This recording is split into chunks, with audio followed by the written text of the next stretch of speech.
On today's Tech Help for Churches, what Twitter is and what it isn't.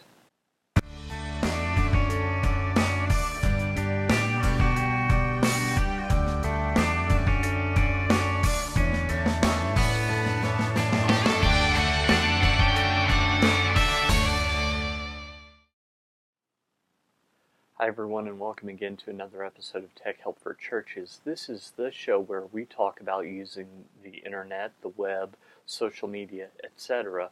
for your church. My name is Paul Allen Clifford, and I'll be your host today, and I'd love for you to ask your questions, leave your comments, etc.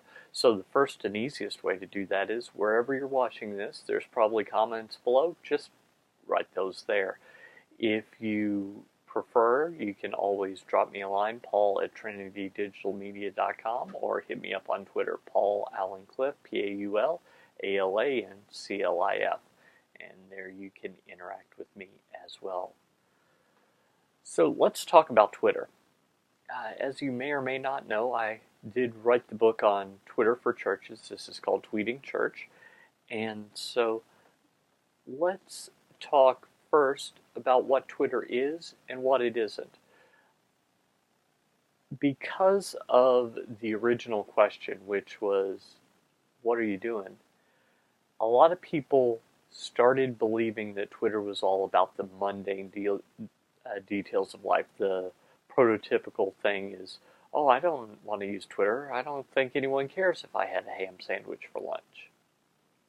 Well, generally speaking, you're right.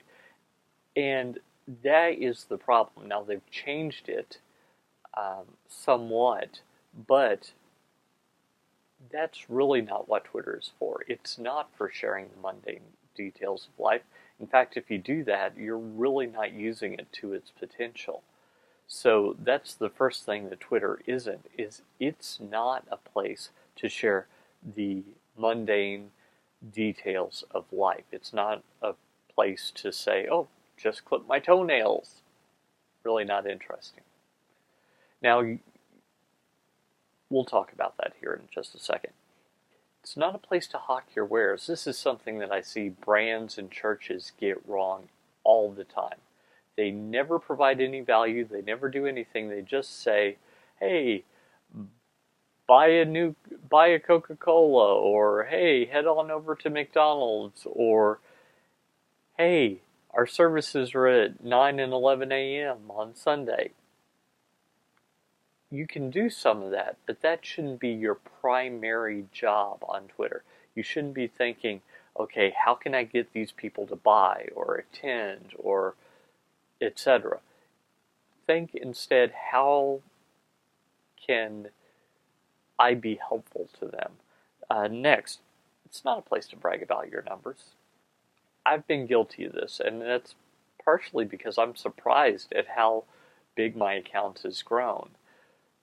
And I think that it really is kind of like saying, oh, look at me, I'm smart, or look at me, I'm talented. It's just not a good place to do that. So while it's fun to look at your numbers and go, wow, I've got 40,142 people following me. That's kind of crazy.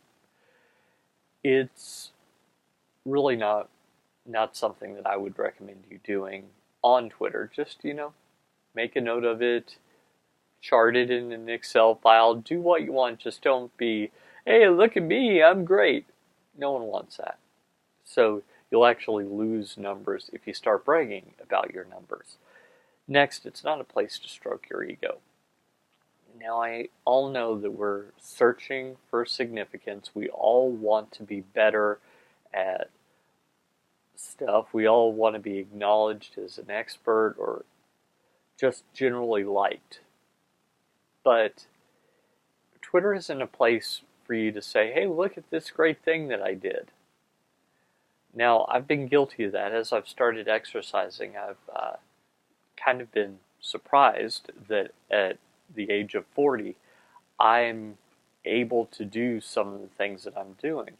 But I think that that's, again, a place where I'm learning and a place where you can grow in what you do and get better and better at it over time, as opposed to just not, quite frankly. So what you want to do is you want to share what's going on in your life, but you don't want to be someone that is all about, hey, look at me, look at the great things that I do, etc. You see, what Twitter is it's a great place to share stories. Just a minute ago, I talked to you about the idea of telling you that saying that you were clipping your toenails. Now let's talk about how you can turn that into an interesting story. I wrote about this in the book, and this actually happened to me, and it freaked me out just a little bit. But in retrospect, since all was well, it's a little funny. So I'm clipping my toenails one day, and one of them flies up into my eye, and it gets stuck there. And I'm thinking, this is not good. I'm going to scratch a cornea. I'm going to poke my eye out. This is just bad in every way. Now, eventually I got it out, but it was just this crazy thing of then I was 39. So in 39 years of my life, I had never had a toenail fly into my eye. But it happened this one time, so I did share that strange story. Another time, I came down from bed, and my then 10-year-old daughter was there, and I said, I need some coffee. To which she responded, Daddy, you don't need coffee. You want coffee. You could drink water. So I shared that little story, and I got all sorts of engagement from people that are saying, wait until she's older. She doesn't get it yet. Yeah, well, technically correct. She just didn't quite get the point that as an adult, sometimes caffeine is a suitable replacement for sleep. Not really, but that's how we deal with it. So that's a good story, or an example of a story. And with Twitter, since you've only got 140 characters, your stories have to be short and pithy, to the point, no room for extra embellishment. Twitter is a place to add value and help people. I think that this is just a great use of Twitter is anytime you see someone that's struggling with something, help them out. Make it about them, not about you. When you do that, I think that you really build friendships and relationships in a way that, hey, buy my latest book just doesn't do. And if you do that enough, you might find that your latest book sales are going up, or you might find that people in your community start coming to your church because they start to like you. And that really, really matters. So think about that. Next, engage on Twitter. That's one thing that it's really great at. Engage in conversations. Pay special attention to others. Really treat people as if everyone is walking around with a sign on their chest that says, make me feel important. Because most people have a spouse that's just laid into them for something they're not doing, a boss that told them just how poorly they're doing at work, etc., etc. And you have an opportunity to make them feel like what they are, which is someone that Jesus loved enough to have died for. So, go right ahead and make people feel like they're important. That's what I want you to do. Make someone feel like they're important. And finally, encourage them. If you see, this is something that I've done a lot. As I'm an author, I'll find first-time authors that say, I don't know if I can write this book. And I remember being there. I remember all the self-doubt of thinking, I don't even know that I could do this, let alone is it right?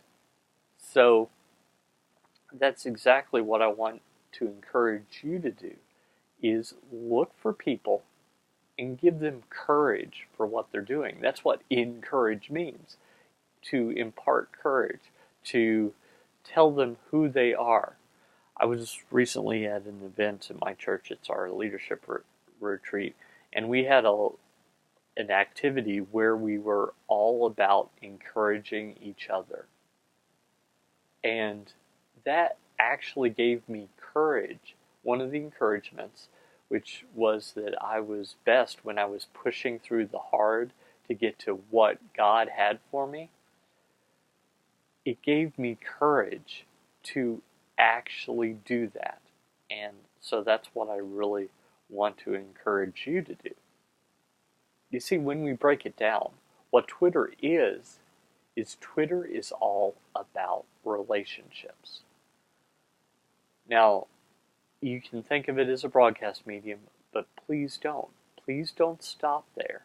Think of it not as a broadcast medium, but as a place where you can engage with people, a place where you can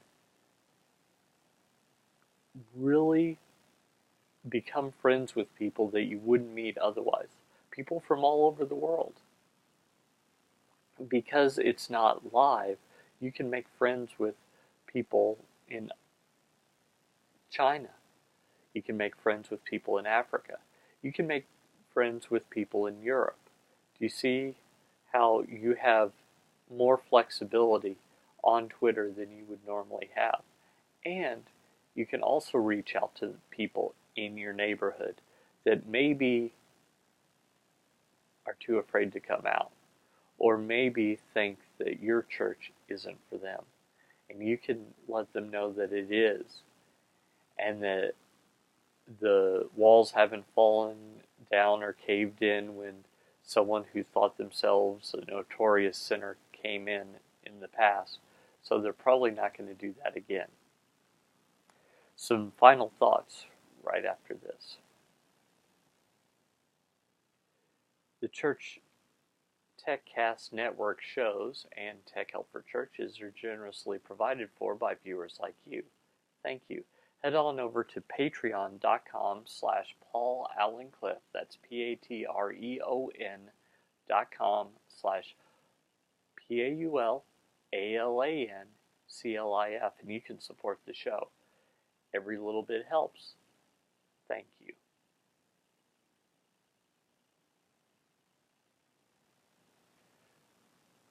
So if you enjoy this show, I'd love for you to subscribe. It's free, it's easy, and you can do it in iTunes or any of the podcatchers that you like for either audio or video or both. And then you'll get the shows automatically. If you're watching on YouTube, please like, comment, share, thumbs up, do all that great stuff. And what I really want you to do is go out and change eternity. Until next time, this is Paul Allen Clifford with TrinityDigitalMedia.com.